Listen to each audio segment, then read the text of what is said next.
آخری بات سن لے کی ختم کریں نوجوانوں. آخری بات چھوٹی سی ہی ہے, چند جملوں. ماں باپ وہ سرمایہ ہے جو کہیں نہیں ملتے. یار اس باپ نے پیدا کیا, کیا ایک گالی دینے کا اس کو حق نہیں ہے؟ بولو, اس کو ڈانٹنے کا حق نہیں ہے؟ اگر ہم غلطی کریں تو اسے کو غصہ کرنے کا حق نہیں ہے؟ ارے باپ ہے وہ باپ. جب یہی باپ دنیا سے چلا جاتا ہے نا, تب تمہارے سروں پہ جو پہاڑ ٹوٹتے ہیں نا, تب چھپ کے روتے ہو اور کہتے ہو کاش میرا باپ ہوتا تو کسی کی ہمت نہ تھی کہ آنکھیں دکھاتا. باپ باپ ہوا کرتا ہے, چاہے وہ بستر پہ پڑا ہو, لیکن سمجھتے ہیں لوگ اس کے سر پہ ابھی باپ کا سایہ سلامت, چل نہیں سکتا ہے, لیکن دبدبا اتنا ہے کہ باپ باپ. نوجوانوں ایک بات میں آپ کو بتاؤں, ماں باپ کی شان, رسول کی زندگی سے کچھ سبق لے کر کے جاؤ. آخری بات, ایک شخص ہے ماں باپ کی نافرمانیاں کر رہا,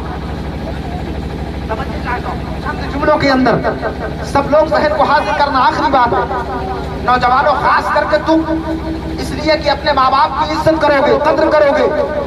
کریم آقا فرماتے ہیں کہ اگر تم ایک بار اپنے ماں باپ کا چہرہ محبت سے دیکھ لیا کرتے ہو تو اللہ تمہیں ایک حج بیت اللہ کا ثواب عطا کر دیا کرتا.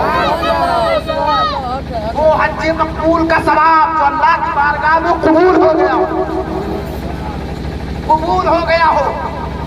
میں عرض یہ کر رہا تھا, نافرمانی کر رہا تھا, اللہ اکبر, عمر بڑھتی گئی, ماں باپ بوڑھے ہوتے گئے, باپ کا انتقال ہو چکا, ماں بچی ہے جو لاٹھی کے سہارے چل رہی ہے. بچہ اتنا بیمار ہوا کہ اب وہ بستر سے اٹھ نہیں پا رہا تھا. وہی ماں جو لاٹھی کے سہارے چل رہی تھی, جب جوان تھا تو لوگوں کو تانے دیتے پھر رہا تھا, ماں کی عزت نہیں کرتا تھا, باپ کی قدر نہیں کرتا تھا. لیکن وہی ماں ہوا کرتی ہے, بچے کو لے کر ہاسپٹل پہنچی ہے. اب بڑے بڑے ڈاکٹروں نے نبض پکڑ کر دیکھا ہے, بڑے بڑے ڈاکٹروں نے مشین لگا کر چیک کیا ہے, علاج کرنا شروع کر دیا ہے. کئی دن گزر گئے ہیں, کوئی رسپانس نہ ملا ہے. ماں لاٹھی کے سہارے چلتی جا رہی ہے. ڈاکٹر سے جا کے کہتی ہے, اے ڈاکٹر بتا میرے لال کو کیا ہو گیا ہے, میرا لال ٹھیک ہوگا کہ نہیں ہوگا. اے ڈاکٹر اگر تو گھر چاہتا ہے تو لے لے, زمین چاہتا ہے تو لے لے, جائیداد چاہتا ہے تو لے لے, بلکہ میری زندگی چاہتا ہے تو ڈاکٹر لے لے, لیکن میرے لال کو کچھ ہونے نہ دینا.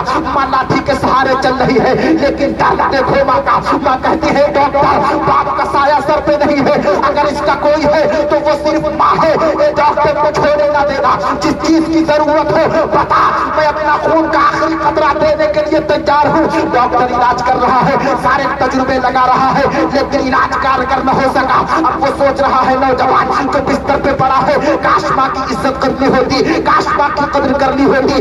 آج جب ماں کے جملے اس ڈاکٹر سے سن رہا ہے تو کلیجہ منہ کو آ رہا ہے. اے لوگوں سنو, ڈاکٹروں نے علاج کر دیا, ڈاکٹروں نے کہہ دیا اس کو گھر لے کر کے جاؤ, اس کا کوئی علاج نہیں ہے. تب اس کے ذہن میں ایک بات سوچی, کہا ماں کیا کہتے ہو بیٹا, کہا سنو تم اپنے ماں اپنے تلووں کا دھوبن, اپنے پیر کو کسی کٹورے میں دھو کر کے, کسی برتن میں دھو کر کے دے دو. کہا بیٹا کرو گے کیا, کہا ماں میں نے علماء سے سنا ہے کہ ماں کے قدموں کے نیچے جنت ہے. اللہ اکبر, اس پانی کو دو, اس پانی کو دو. جیسے ہی ماں نے اپنے پیر کا دھوبن اس بچے کو عطا کیا ہے, اور جیسے بچے نے اس پانی کو پیا ہے, تو ابھی چند دن گزرے ہیں, جو بچہ چل نہیں سکتا تھا, جو بچہ صحیح بول نہیں سکتا تھا, جو بستر پہ پڑا تھا وہی اٹھ کے بیٹھنے لگا ہے. ڈاکٹر نے کہا اے بچے بتا آخر کون سا انجیکشن دے دیا گیا, تجھے کون سا ٹیبلٹ دے دیا گیا جو تو لا علاج تھا, تیری بیماری کا علاج نہ ہو سکتا تھا, تو ٹھیک ہو گیا. تب اس بچے نے کہا سن لو, ارے میں نے اپنے ماں کے قدموں کا دھوبن پی لیا ہے. علماء کہتے ہیں ماں کے قدموں کے نیچے جنت ہے, ارے جنت میں بیماری نہیں ہوتی ہے. میں نے اس کا دھوبن پی لیا ہے اور اللہ نے مجھ پہ کرم فرما دیا ہے, اور مجھے ایسی شفا بخشی ہے کہ میں کامیاب ہو کامرا.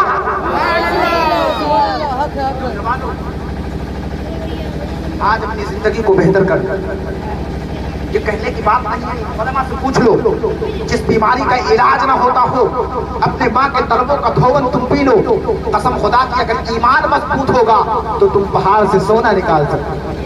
ویسے یہاں کی سرزمین پہ اتنی تیز بارش ہو رہی تھی, 13 تاریخ کو آپ جانتے ہیں, اور نوجوان چھاتا لے کے میرے اوپر کھڑے تھے, اور جتنے بچے تھے پبلک تھی سب ایسے کھڑی تھی پنڈال کے نیچے. اور میں بیٹھ کر کے تقریر کر رہا تھا اور سب غلام مصطفیٰ ہونے کا ثبوت دے رہے تھے۔ 1.5 گھنٹہ تقریباً میری تقریر ہوئی۔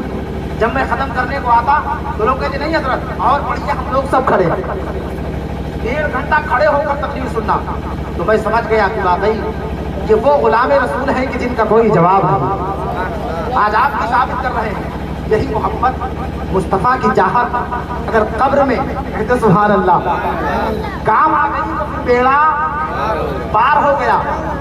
اس لیے کہ نجد کی حرام خور اولادوں جو کہتے ہیں کہ نبی میری طرح کچھ نہیں دے سکتے ہیں، ہمیں حقیقت تو یہ ہے کہ ان کے پاس کچھ ہے ہی نہیں۔ جو یہ کہتے ہیں کہ نبی میری طرح، ان کے پاس کچھ نہیں ہے، نہیں ہے کچھ۔ یہ جو نماز ہے روزہ ہے دکھاوے کا، علماء فرماتے ہیں بلکہ آقا کی حدیثوں میں سے ایک حدیث ہے کہ جس کام میں ریاکاری پایا جائے گی وہ گلیج کپڑوں میں لپیٹ کر کے قیامت کے دن منہ پہ مار دے گا۔ لو اپنا یہ نماز روزہ واپس لے لو۔ اب جو ہم نے کیا سب واپس آ گیا تو پھر رہا کیا، بچا کیا؟ قسم خدا کی قیامت کی تیاری کر لو۔ ایک صحابی کھڑے تھے، کہا یا رسول اللہ قیامت کب آئے گی؟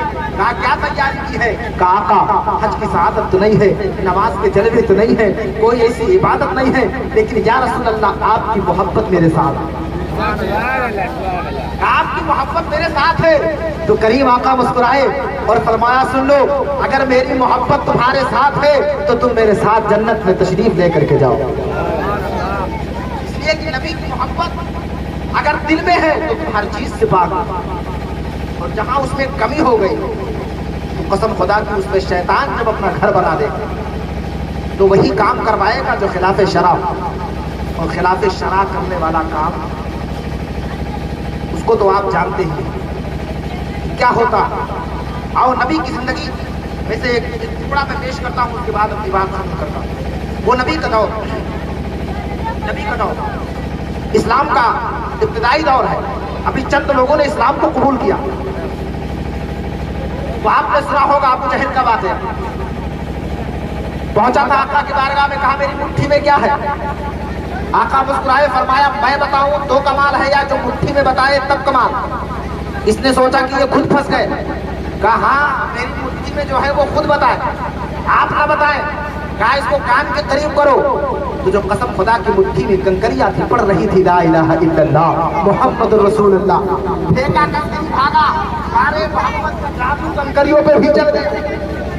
لکھا حبیب امنی کو خط اور کہا میرے دوست تو یمن سے جتنی جلدی ہو سکے تشریف لے آ، میرا ایک بھتیجا ہے جس کو محمد کہتے ہیں، کہتا ہے مرنے کے بعد زندہ ہونا ہے، پھر ایک زندگی عطا کی جائے گی، میرے خداؤں کو برا بھلا کہتا ہے، ایک کام کر تو طبیب ہے، تو چلا آ، تو پڑھا لکھا ہے، میرے فیصلے کو کر کے چلا جا، محمد کا علاج کر کے چلا جا۔ یہ نہ جانی کیسے بہ کی باتیں کرتے ہیں۔ اب حبیب یمنی چلے ہیں، اب جب یہ چلا ہے حبیب یمنی تو روئی لے کر کے ابو جہل کھڑا ہے۔ اب جیسے حبیب یمنی پہنچے ہیں، گھوڑے سے نیچے اترے ہیں، کہا یہ روئی ہے اس کو لو اور اپنے کان میں ادھر سے لگا لو، اپنے کان میں تھوڑا ادھر سے لگا لو۔ تو حبیب یمنی نے کہا میرے پیارے دوست بتا بات کیا ہو گئی؟ کہا سن لو، ارے جو نبی کی آواز جو سن لیا کرتا ہے، نبی کی آواز کی گونج جس کے کانوں میں پہنچ جایا کرتی ہے تو وہ نبی کا ہو جایا کرتا ہے۔ کہا یہ کیسے ہو سکتا ہے؟ کہا ہاں میں نے دیکھا ہے کہ وہ جب بولتے ہیں تو قسم خدا کی ان کا بولنا لاجواب ہے، جب وہ چلتے ہیں تو ان کا چلنا لاجواب ہے، جب وہ بیٹھتے ہیں تو ان کا بیٹھنا لاجواب ہے۔ کہا سنو تم اس کا علاج کروانے کے لیے بلائے ہو، کہا اسی محمد کا۔ کہا تو علاج کیسے کریں گے؟ کہا کہ تم کو پتا ہے، کہا ان کو بلاؤ، دعوت دے دی گئی ہے، اب نبی تشریف لاتے ہوں گے۔ کہا علاج کیسے کرو گے؟ ابو جہل کہنے لگا علاج کیسے کرو گے؟ کہا نبض پکڑیں گے اور نبض پکڑ کر دیکھ کر کے پتہ لگائیں گے کہ بیماری کون سی ہے، پھر علاج کریں گے۔ کہا نانا اس کے ہاتھ میں اپنے ہاتھ نہ دینا۔ کہا کیوں؟ کہا اس کے ہاتھ میں جو ہاتھ دے دیتا ہے تو پھر اسی کا ہو जाया करता है, जिसको वो छू लेते हैं वो उनका कलमा पढ़ लिया करता है। कहा बात कैसे करते हो? कहा हाँ मैं गया था मुट्ठी में कंकरी लेकर, मैंने कहा था मेरी मुट्ठी में बताओ क्या है, उन्होंने कहा था कि मैं बताऊं या कंकरी जो मुट्ठी में है वो बताए, तो मेरी मुट्ठी में सिर्फ इशारा मिला था, कंकरियों ने कलमा पढ़ लिया था, उनका कलमा पढ़ रही थी। अल्लाह अकबर इतना कहा है, हबीबे अपनी कहने लगे उसको सूंघ करके बीमारी का पता लगाएंगे कि कौन सी बीमारी है। कहा नाना उसको सूंघना भी नहीं, इसलिए कि मुझे पता है कि जिन गलियों से वो गुजर जाया करते हैं तो खुशबुओं से गलियां मुअत्तर हो जाया करती है। जैसे इतना कहा है, अब वो झुलझुलाने लगा, बिगड़ने लगा कि यार बुलाया किस लिए है, जब इलाज का कोई तरीका ही नहीं। कहा ठीक है एक तरीका और बचा है। कहा वो कौन सा? कहा आंखों में झांक करके पता लगाएंगे कि बीमारी कौन सी है। कहा नाना बिल्कुल आंखों में आंखें मत डाल देना, इसलिए कि बिलाल की नजर सिर्फ एक बार लगी थी तो वो कहते जा रहे थे कि तुम जुल्मों सितम करते जाओ, हम मोहम्मद का कलमा पढ़ते जाओ। आंखों में आंखें हरगिज मत डालना। कहा क्यों?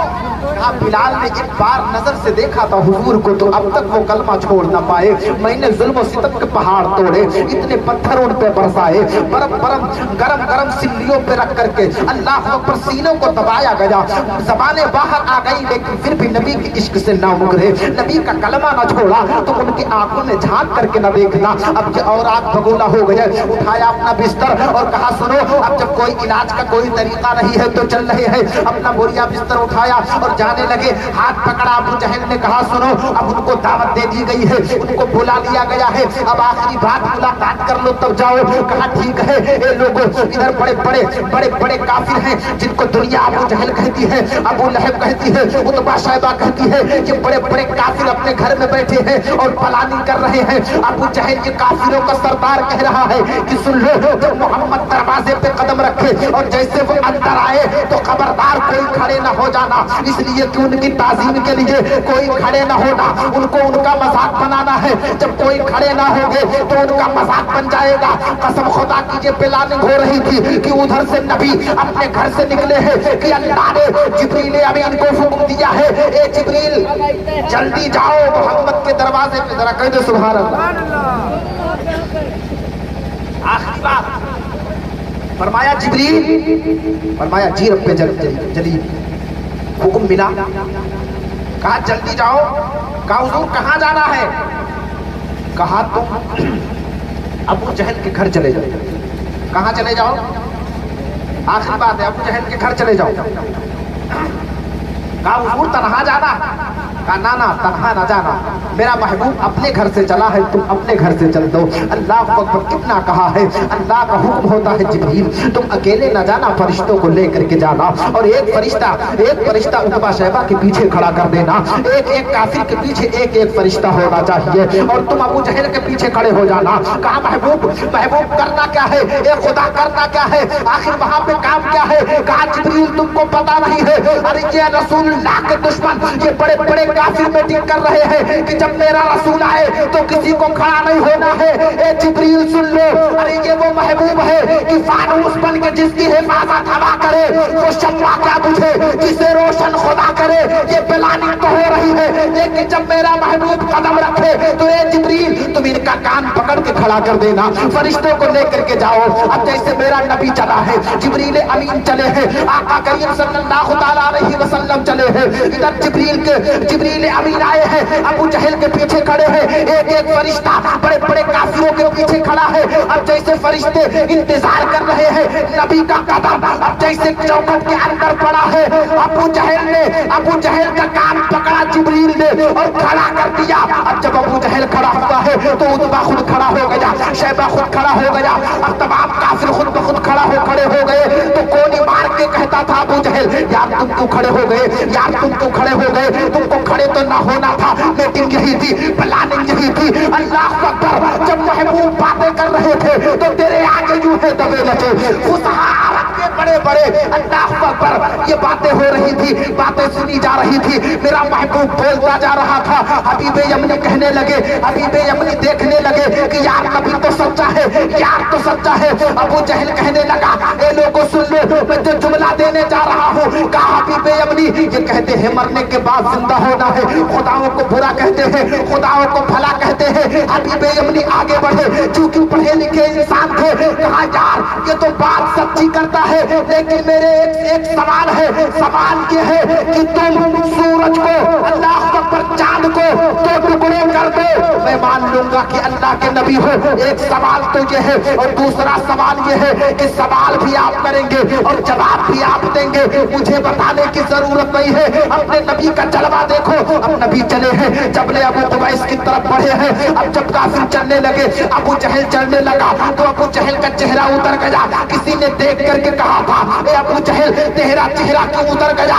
कहा तुझे पता नहीं है कि ये वो मोहम्मद है कि ये जो ये कहता है वो करके दिखा देता है। अब इसने कह दिया है कि चांद को तो टुकड़े करके दिखा दूंगा, तो ये दिखा देगा। ये वाला से पूछो, दोपहर का वक्त था, दिन था, सूरज चमक रहा था, लेकिन जब नबी पहुंचे हैं, उंगली का इशारा फरमाया है, अल्लाह अकबर, चांद सूरज छिपा है, अब चांद निकला है। नबी का इशारा मिलता है, चांद तो हिस्सों में पड़ता है। आका फरमाते हैं, ए हबीब यमनी बता अब इसको छोड़ना है कि कयामत तक के लिए छोड़ना है? हबीब यमनी कहते हैं, या रसूल अल्लाह अब इसको छोड़ दीजिए। नबी ने जैसे इशारा फरमाया, अब जब चांद जुट गया है, कहने लगे, या रसूल अल्लाह अब दूसरा सवाल भी आप करेंगे और जवाब भी आप देंगे। अल्लाह अकबर, इतना कहा है।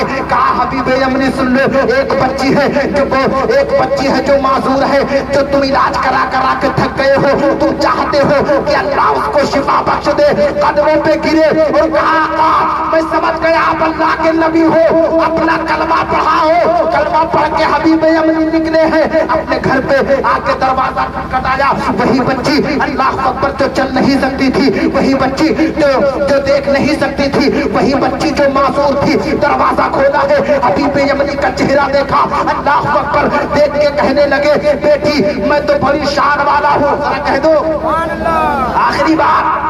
कहा बेटी मैं बड़ा शान वाला हूँ, मैं मोहम्मद के पास जाके उनका कलमा पढ़ के आ जाऊँ, उनका जलवा देख करके आ जाऊँ। तो बच्ची मुस्कुराने लगी। कहा बाबा अरे शान वाली तो मैं हूँ। कहा बेटी हुआ क्या है? कहा बाबा सुन लो, दोपहर का वक्त था और अब मुझे तो दिखाई नहीं देता है, मैं थोड़ी देर के लिए आराम करने के लिए लेटी, लेकिन मुझे ऐसा लगा कि रात हो गई हो। अल्लाह अकबर, शोर गुल हो रहे थे, थोड़ी देर बाद लगा कि शाम हो गई हो, अंधियाला सा छा गया। ए बाबा मैं क्या बताऊं, उसी बीच एक चांद सा चेहरा नजर आया और वो चांद से चेहरे ने मेरे सर पे अपने हाथ को रखा। अल्लाह ने सारी बीमारी दूर फरमा दी है और मुझे कलमा पढ़ाया है। ए बाबा सुन लो, अरे खुश नसीब मैं हूँ इसलिए कि तुमने जा करके वहां मोहम्मद का कलमा पढ़ा है, और नसीबों वाली तो मैं हूँ कि मोहम्मद ने आकर के यहाँ कलमा पढ़ा। तो मुसलमान बस मैं अल्लाह की बारगाह में ये दुआ करता हूँ, मौला अगर नबी का इश्क सीने में कायम रहे तो इंशाअल्लाह दुनिया का कोई पहाड़ तुमको मुतज़लज़ल नहीं कर सकता। ये नबी का इश्क है। नबी तो हमारे पावरफुल है, जिनका कोई जवाब नहीं है। नबी की तारीफ पूरी रात पूरा दिन किया जाए, कुछ जैसा छोटा मौलवी क्या कर सकता है कि नबी की तारीफ। सरवर कहो कि मालिको मौला कहो तुझे। मैं अपनी बात को खत्म करता हूँ, मौला सुपुर्दे खाक जब करना, ये पैगाम लिख देना, कफन पहना के सीने पर नबी का नाम लिख देना। कोई है तालिबे जन्नत, कोई है तालिबे शोहरत, मदीना हम सबकी किस्मत में मेरे सरकार लिख देना।